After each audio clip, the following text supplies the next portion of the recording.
day, so ito talaga yung rason kung bakit kami pumunta ng aking jusawa dito sa Bangkok. So ayun mga day, kakatapos lang namin kumain ng aking jusawa. Tapos we had a couple drinks, di ba? So ayun, on the way na kami papunta sa massages pa mga day. So ito talaga yung pinunta namin ng aking jusawa. So ayun, nag-check kami, nag-search muna kami sa Google kung ano yung mga may magandang review. So ito na nga, pinunta namin ng aking jusawa. Kaso nga lang, busy yung mga staff mga day, mag-aantay kami ng 40 minutes. So ayun, lumipat kami sa kabila. Medyo natawa ko na sa unang pinuntahan namin kasi sabi nila no extra service allowed daw. So ayun na nga mga day, ayan, lumipat kami sa kabila. So dito nga kami napunta, ayan, sa may one more time. Ay, bakit yan yung accent ko? Nagagaya ko na yung mga accent nila. Kalok. So yun ang mga day, nakapag-decide kami ng aking jusawa na ang service na kukunin namin is, yung sa akin naman is, aromatic Thai massage. So diba, bali mga 1 hour yung pinili ko. Tapos si jusawa naman, 1 hour and 30 minutes. So bali 90 minutes siya. Kasi yung sa kanya mix, may service na may pa-crack-crack ganyan. Baka kasi malaki yung muscles niya mga day.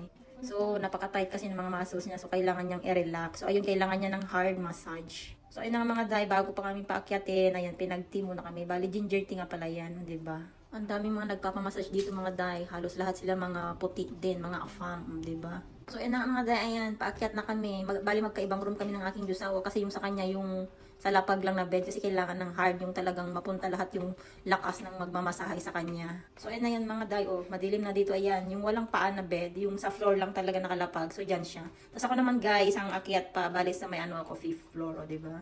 Tapos ako naman mga day is dito, ayan. So, bawal ang camera doon mga day. So, ayan. Tsaka nakahubad ako doon mga day. No, syempre hindi ko bibideo. Bali, natakpan lang doon mga day. Yung pepe ko, tsaka dede ko. Yun lang. So, ayan, to make the vlog short mga day. Ayan, tapos na si Inday. Binabalik ko na yung aking mga alahas kasi tinanggal ko yan. Sobrang sarap sa pakiramdam talaga. So, ito talaga yung mga nilook forward namin ng aking jusawa. Yung magpamasahe lang dito sa Thailand, o diba?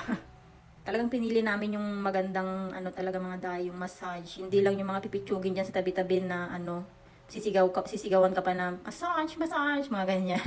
Yung may mga happy ending, charot. So, hindi namin kailangan ng aking jusawa yon. Kasi bago pa kami magpamassage ng aking jusawa, nag-happy ending muna kami sa room namin, o diba? Eme.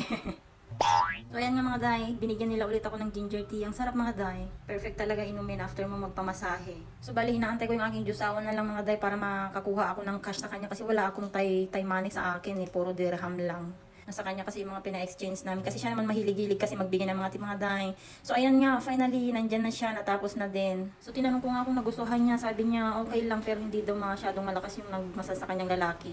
Kasi ba naman, ang laki ng aking jusawa mga day. Kahit nga rin ako So, bali, parang nalungkot ako konti. Mahal pa man din ng binayad namin. So, yung sa akin is 1,000 Thai baht, sa kanya naman is 1,800, diba? So, ayan, sabi ko, i-massage mo na lang siya ulit mamaya sa bahay. Tapos tumawa siya. So, anyway, yan lang muna ating video for today's mga day. Thank you for watching and see you on our next one. Bye! Kapuna ka!